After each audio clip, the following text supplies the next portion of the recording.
and welcome. Welcome once again to another edition of Real Talk.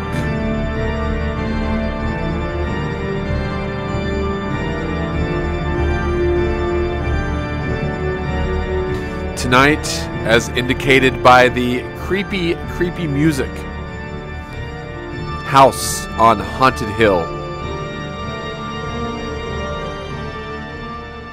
Now we're going to be discussing the 1999 version, not the original Vincent Price original. But this has been a film that, or a movie I should say, that there's been many requests to do this. And what better time than right now? So thank you for tuning in to another edition of Real Talk. Before we get into tonight's show, please go and join us and visit all of our social media pages. That's the Facebook, Spotify, YouTube, TikTok, and Instagram, The Other People Show.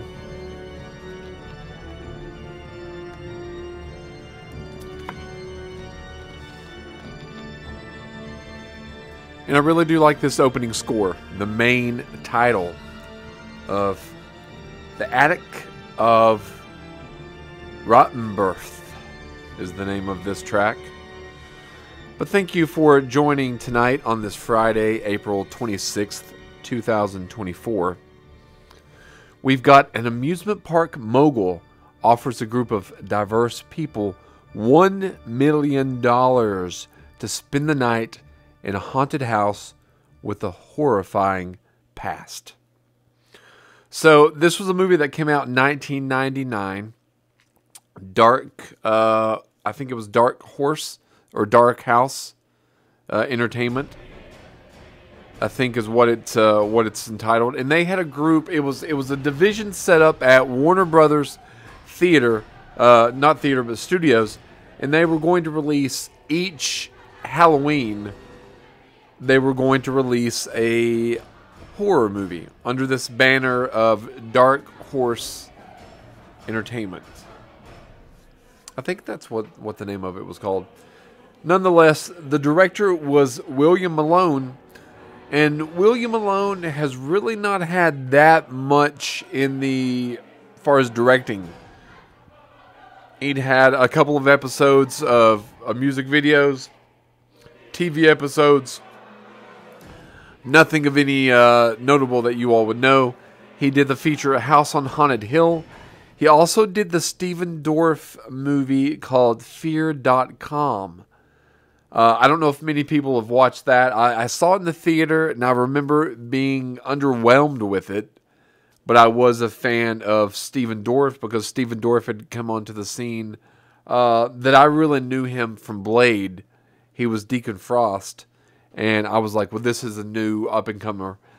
Little did I know that he happened to film, what was that movie he was in? It's an Emilio Estevez, Cuba Gooding Jr. I'll have to think of it. It'll come to me. But Stephen Dorff, Jeremy Piven's in it. Stephen Dorff was Judgment Night. And that was a really good movie that I saw when I was a kid. And I'm thinking that we saw that in the old Fort Henry Mall when I was a kid.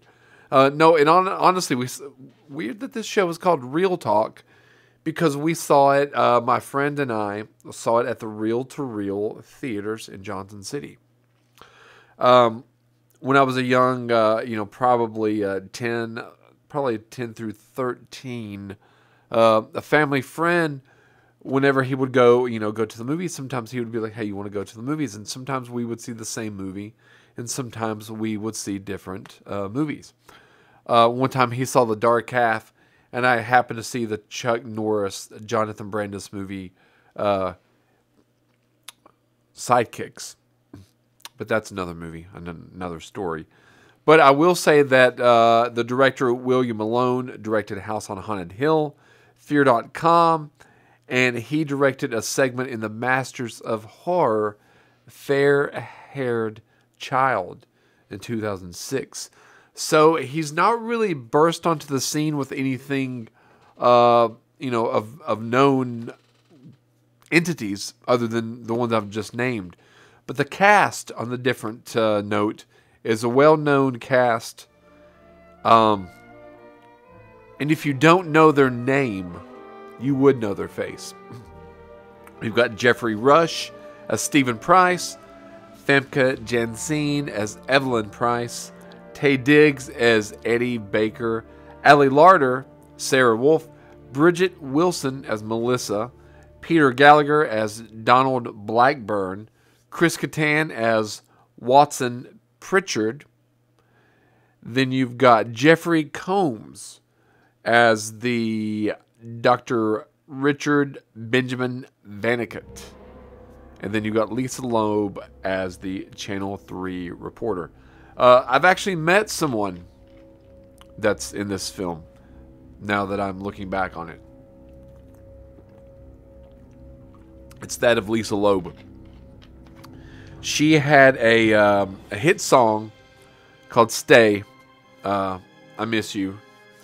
And it came out, it was for the movie Reality Bites with Ethan Hawke and Ben Stiller and Janine Garofalo, Winona Ryder.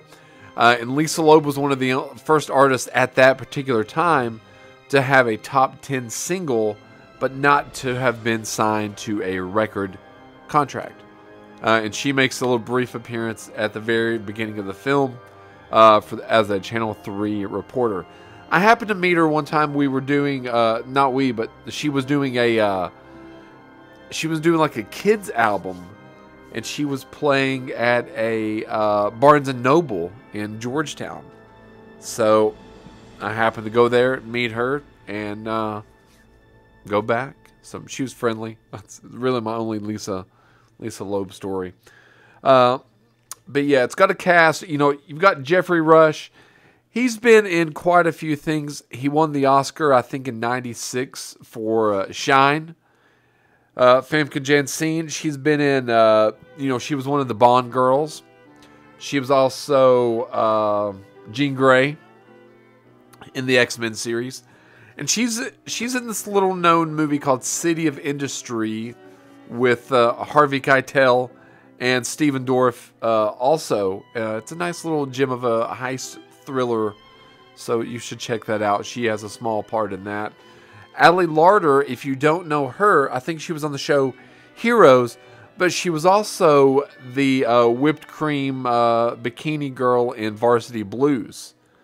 The cheerleader who originally goes for Paul Walker's character until he's hurt, and then she goes with Mox, which is James Van Der Beek. Bridget Wilson was married to Pete Sampras, the tennis player.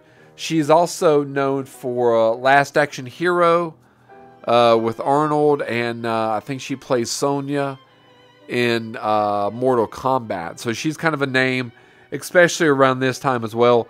Peter Gallagher, you got him in Sex, Lies, and Videotape. He's also in Why You Were Sleeping. So he was kind of a mainstay of a lot of 90s films. Chris Kattan, you've got from Saturday Night Live, A Night at the Roxbury. He plays Mr. Feather in Undercover Brother. Jeffrey Combs, Reanimator. You've got him in The Frighteners, and then Lisa Loeb, as I said. So you've got a cast of maybe not A-list caliber people, but all familiar faces that you would definitely be like, oh, I know that girl. Oh, I know that guy. Those types of people in this film. All good actors and actresses. They do a fine job. Some facts about House on Haunted Hill. Geoffrey Rush was never meant to look like Vincent Price, star of the original film.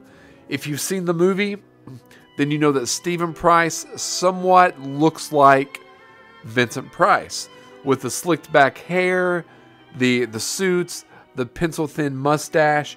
But he said that he was trying to go with more of instead of just looking like a regular businessman, he was trying to look like the director John Waters. Now John Waters, if you know, he's kind of he's an art house director that directs a lot of small little independent films that often take place with weird and a lot of characters.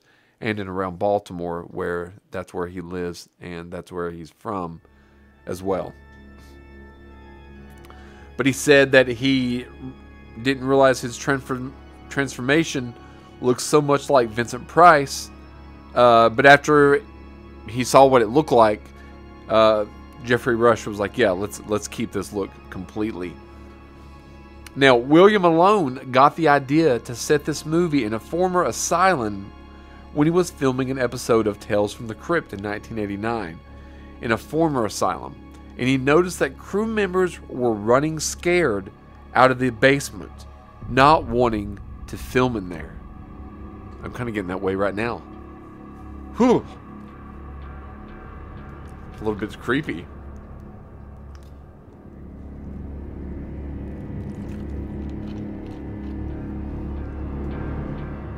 Now, if you've seen the movie, there's a roller coaster in the beginning of the movie. And the roller coaster, as Stephen Price, as it's kind of introduced, you're kind of introduced to their opening up a brand new theme park. And there's several roller coasters there. There's one that Lisa Loeb and her cameraman go on this kind of like a drop zone type ride. They go to the very top. It seems to malfunction and starts not colliding, but seriously plummeting to the ground. As Stephen and the cameraman and the reporter, they're all screaming for their lives just to realize that was the ride. So you have to understand that Stephen Price, he is kind of maybe not known for, but he does these kind of pranks and these kind of scare tactics, which kind of also plays well within the film when you get to the house as well.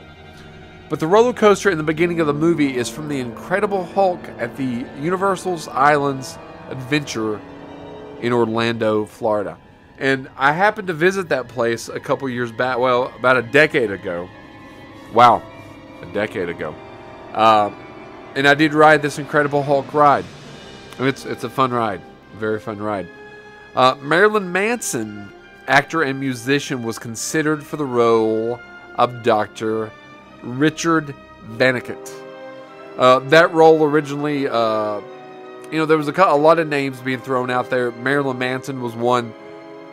While you could see his Sweet Dreams music video influence a few scenes in this movie, the opening sequence as well, I don't know if he would have been a good fit for Dr. Vannicut.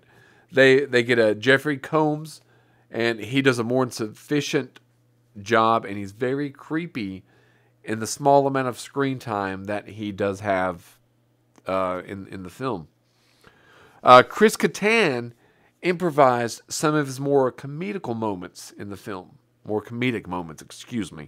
Because he was encouraged to do so by the director. If you've seen this movie, then you know that there's, it's more on the serious side of things. I mean, it is a horror movie. But there's a few little comedic touches that Chris Kattan throws out. And like I've said in the past, I'm really surprised that Chris Kattan didn't become more of a star or a mainstay than he did. I was really surprised. Now, this movie was a financial hit or success, but a small one. Now, IMDb does have the budget pegged at $37 million. If you watch the film, although near the end, there are some CGI moments that don't hold up 100%. But for the most part, the movie does hold up. And you could see where maybe the $37 million went. I mean, you've got a diverse cast here. All walks of stardom, but none quite breaking out to that A-list, level. But a lot of these were up-and-coming stars, up-and-coming and rising actors and actresses as well. So you have a budget. IMDb states $37 million. Now, some other things that I've watched and looked at claim that's more 17 to 20. So who knows Only Warner Brothers knows. But the fact of the matter is, the movie did make around $42.5 million, which would be a financial success, and that's just in the box office. You throw in now streaming and DVD and Blu-ray sales, and this movie has surely gained a profit, and it has spawned a couple of direct-to-video sequels as well. And the second one being, from what I remember watching it once, relatively scary. Relatively scary. On Rotten Tomatoes, it has a dismal 31% positive, and the audience only gave it a 42% positive. IMDb, Internet Movie Database, pegs it at a 5.6. So almost right in the middle. So let's get into the plot and the story of House on Haunted Hill. So like I said, you've got Stephen Price and his wife, Evelyn. They do not like one another at all. They are constantly putting each other down, and you can tell the disdain that they do have for one another. Evelyn's birthday is approaching, so Stephen wants to throw her a birthday extravaganza with a guest list of her choice. That guest list gets shredded, and a new guest list is formed, and it's emailed out to all these actors that we've named. Taye Diggs, Ali Larter, Bridget, Peter, Chris, Jeffrey, so forth and so on. So they all show up at this house, which used to be used to be a insane asylum. Because is there any other house that you would want to throw a party in than at an old, creepy, insane asylum? Not only in an insane asylum, but one in which the occupants, the patients, overtook the doctors and the nurses because of mistreatment, and because they're in an insane asylum. They're acting crazy. And in the film, they are depicted as being crazy. And they are depicted as being violent as well. So that's kind of what you're up against. Now, the guest list, when the guests get there, Evelyn is like, who are these people? I don't know any of them. And, Stephen thinks that, he doesn't know. He doesn't know, but he offers each of them, well, not really each of them, but he offers them $1 million if they can survive the night. Now, I'm assuming for each of them, but I'm also assuming that he thinks that they're not going to make it through the night. And needless to say, they do not.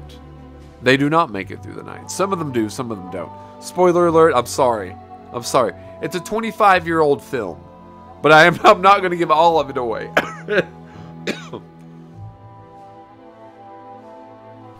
Yeah, I'm not going to give all of that away. But yeah, so that's the basic premise of the film.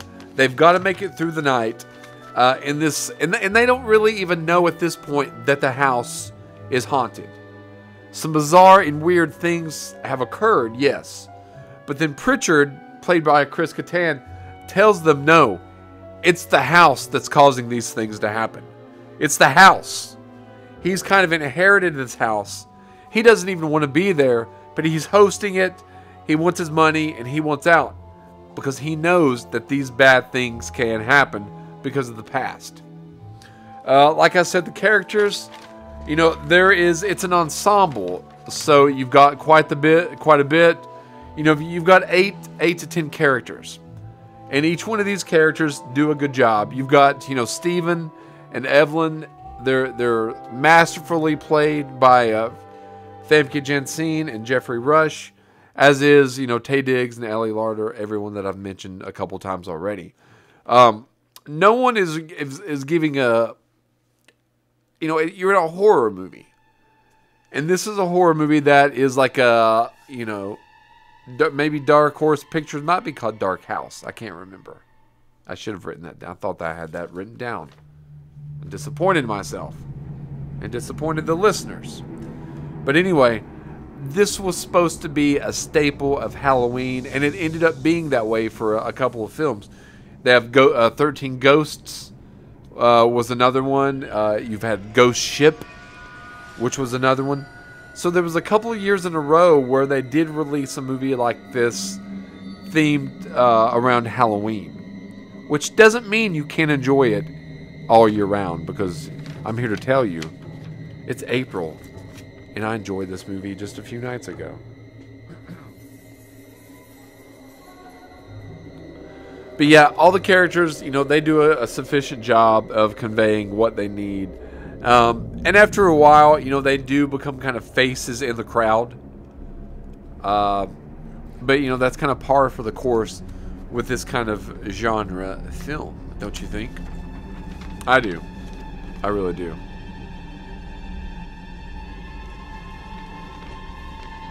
I'm going to say favorite scene or least favorite scene. I don't know. That's a tough one. I do like the first act of the movie is done really well. The setup of the movie and the setup of the characters, and you kind of already get that Evelyn and Stephen Price don't like one another as husband and wife. And there's a sense that he's a little bit of a prankster as well, like I said. So I don't know if I have a particular scene that I would say, yeah, this one's my favorite scene. But I would say the first act is a strong first act. It opens well. The score, as you can hear.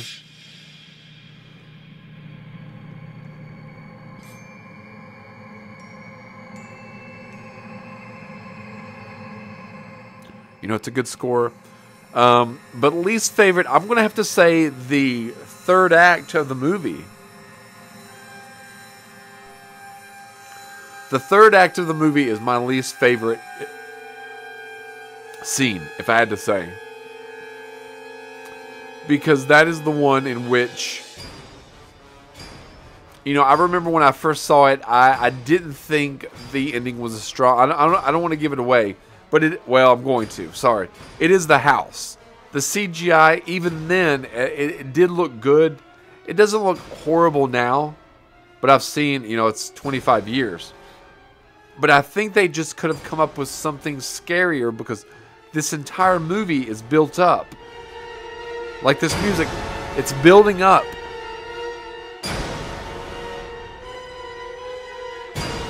And you're expecting this great, significant, scary, horrible entity, or Dr. Vaniket coming back, and then nothing. And then absolutely nothing. No, it's not really quite that dramatic. But it doesn't live up to the first 2/3 of the movie. The third act would be my least favorite. The score and the music, I've played a little bit of the score throughout the show. And I think it's a good score. I think it complements the movie very well.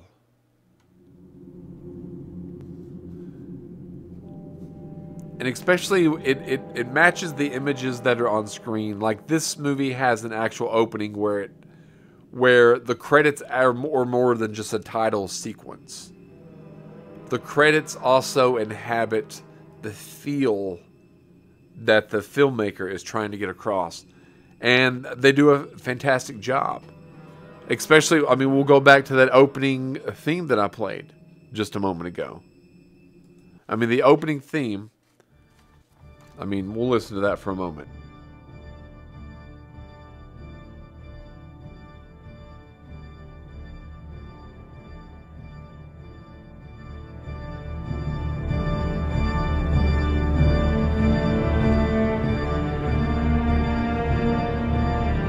mean, that's a very strong opening. The main title. And as you're watching the images, as this title is playing, it complements one another really well. You get this disturbed, kind of eerie feeling. Those organs. Malevolence is in the air. And you can feel it all around you, especially when all the title sequences are going on as well. So yeah, we've picked some pretty, you all as well, have picked some films and some movies with some pretty good scores. So hats off to you. If I had a hat on, I would take it off to you for choosing some good scores and musical representation. Originality. Now this is based on a earlier entity property, House on Haunted Hill, which I haven't seen the original. I've not seen the one with Vincent Price, so I cannot really compare and contrast one with the other. Standing on its own, I really did enjoy the film. And I haven't really seen that many haunted house movies. Now, in 1999, you did have House on Haunted Hill, and then you had The Haunting, which is kind of another similar themed haunted house movie. And I do remember thinking this one was better. I haven't watched The Haunting in a long time. I did think that there were a few jump scares in that one, but nothing truly creepy and unsettling. That's like in the first 2/3 of House on Haunted Hill. The poster, I think it's a pretty decent poster. You've got like a palm, a red palm, and it's funny this track is entitled Pencil Neck. But the reason it's called Pencil Neck is because in this scene where it's playing, someone does get stabbed in the neck with a pencil. So, hence the title. I'm sorry to be graphic, but if you've seen the movie, now if you haven't, you've got that image in your mind. So, but you've got like a palm, and it's kind of like the outline. It's like a red palm, and within the palm, you've got the fingers, but you've got the faces of the characters. You've got all the characters within there. And then it says something like, "What would you do for $1 million? Would you eat a Klondike bar? What would you do for a Klondike bar?" I mean, it's a good poster. I think it's not the best poster, but it would make you take a gander. If it's hanging up in the cinema, you would walk over and be like, this looks interesting. Because it does. Not the best poster, but not the worst. I would give it, maybe, I would give it maybe a B-, I guess. They saved hundreds. That's great. Would I recommend House on Haunted Hill? I would have to go out on a limb, as no surprises, probably, as you can tell, is that I would recommend House on Haunted Hill. I really would.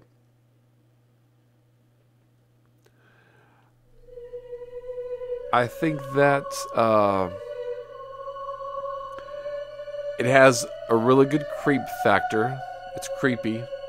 It's atmospheric. It's got characters that I don't want to say you care about them, but you invest in them a little bit, especially Stephen and Evelyn, and even Pritchard. And it's got some memorable scenes in it. The premise, nothing great, but fun, enjoyable. And I think I think it's a slim 93 minutes or so. So I didn't feel like you would waste your time, and I didn't feel like I wasted my time. So I think I would recommend giving House on Haunted Hill, 1999, a try.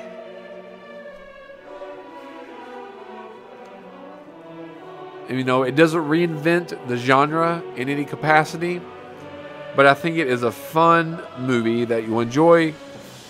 You know, you might have a couple of good jump scares, might get creeped out or grossed out in a scene or two, and maybe even scared. But I would give it a chance. I have it on DVD, so I don't really know where it's streaming or anything like that. But that's my little review of House on Haunted Hill. Thank you all for tuning in tonight on Real Talk. Not exactly sure what's in store for next week, but you can always send some messages my way on the Facebook, Spotify, YouTube, TikTok, or Instagram.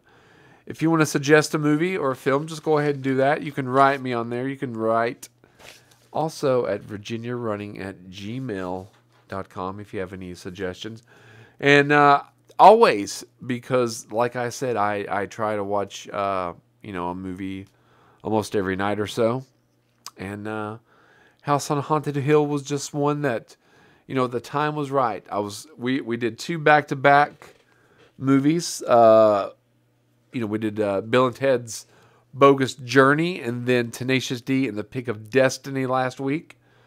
So I thought this week, let's dive in.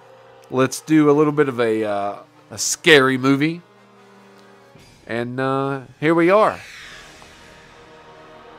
So thank you for tuning in.